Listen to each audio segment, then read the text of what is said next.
picking up from this point, we've just gotten through the Persian Wars, and of course, the Greeks won. They were not conquered by Darius, they were not conquered by Xerxes. And we have some important effects from the Persian Wars that are going to be very significant as we move on in history.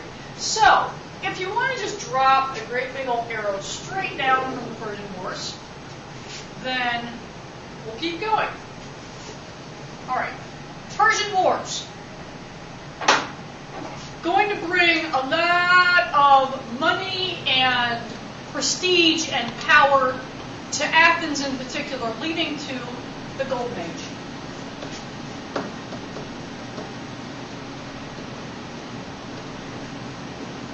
Golden Age of Athens, Golden Age of Greece, same time period, because the high point of Athenian history, when they're going to be at their most powerful, their most prestigious, the city's going to be as beautiful as it's going to get, is really, as high as Greece is going to be. After this, you're going to see a bit of a decline. They're going to be conquered by a whole bunch of people. So, we have the Golden Age. Now, if not for the Persian Wars, you would not have been able to have a Golden Age for Athens or the Golden Age of Greece. It's all the money that Athens gets from the Delian League that makes this possible. So, out to the side here, we're going to add Athenian Empire.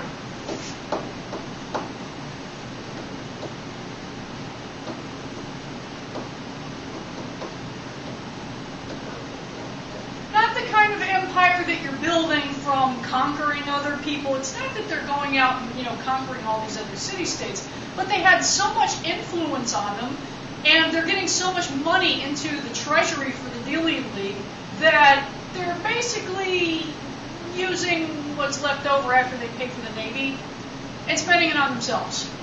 And they got a lot of good stuff for Athens out of this. They built the Parthenon, they built a bunch of stuff on the Acropolis, lots of statues, and everything's beautiful. Woohoo!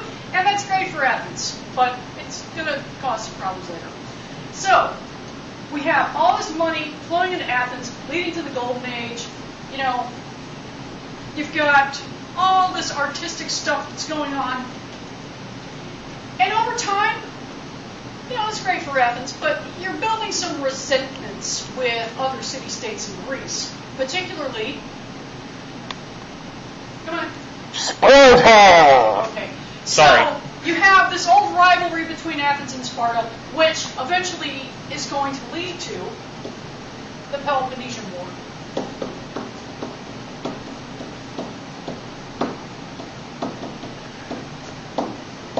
I just want to say that this is another word in this unit that is darn near impossible to spell correctly. Yeah, and some of these words are spelled 15 different ways if you look at 15 different books. So consider them approximations. If I'm making mistakes, I claim no responsibility. All right, so you have all this power and influence and all this stuff that's being pulled together for Athens. And Sparta and its allies are going to start worrying maybe a little bit about, is Athens eventually going to come for them? Is this going to overtake their lifestyle and change the way that they want to live under the code of Lycurgus? Sparta, very structured society. And you can kind of see as maybe a self-preservation move that they felt like this was necessary. So it actually starts when Sparta declares war. But, it's not like Athens can let it go. All right. Peloponnesian War. Probably the worst thing that could have happened for Athens is that they get hit by a plague. That didn't really have anything to do with the war, except that it was happening at the same time, and it killed Pericles and wiped out thousands of people and pretty much sucked. About a third of their population. Yeah. And it was a really nasty, nasty plague. So, in terms of the course of the war, the plague hits Athens. Athens is in pretty rough shape. They really get beat in terms of their navy in Sicily. If you want to add that here, Athens suffers a catastrophic defeat in Sicily.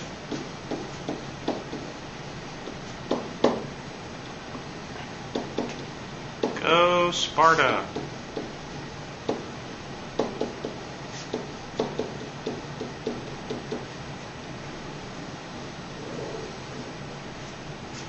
At this point, it's actually Athens' navy and the navy of Syracuse engaged in naval battles, and their navy, it's not pretty. That's really pretty much the end here. The plague is the beginning of the end, but then they still fought for almost another 30 years. You know? It took a lot out of them. So, at the end of the Peloponnesian War, you have still Athens and Sparta.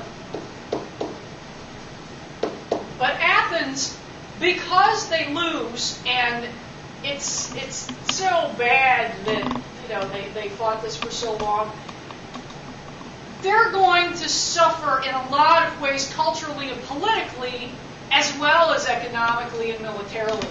They're going to lose their navy, their democracy.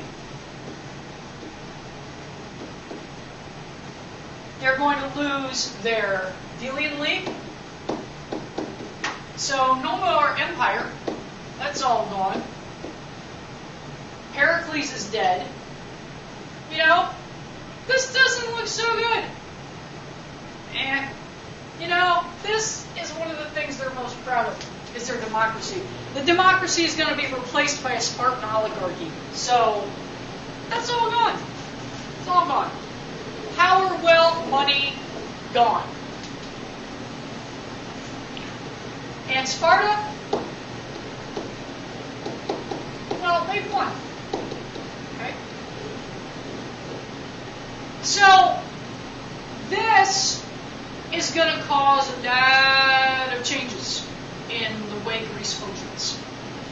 Because Athens has suffered this defeat, and you have all of these social and political and military changes with Athens, a lot of people in Athens are going to start questioning the meaning of this. What does this all mean? And is there an objective reality? And does it matter? And what does this have to do with anything? So all of these problems are also going to lead to the rise of your major Greek philosophers. Okay?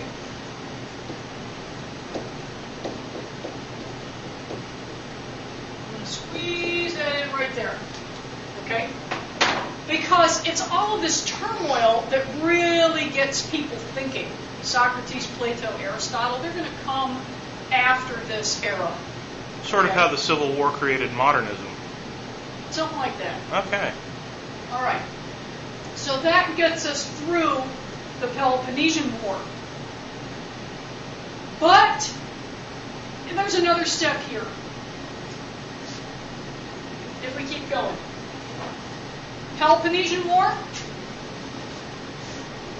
Greece overall is weakened.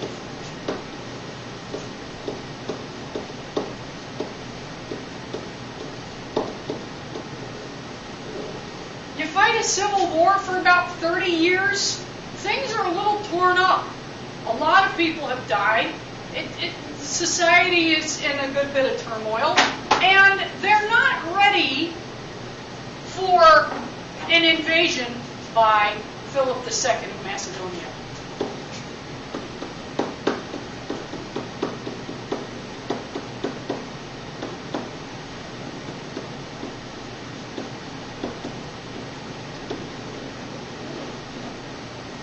And he's going to come in at the right time.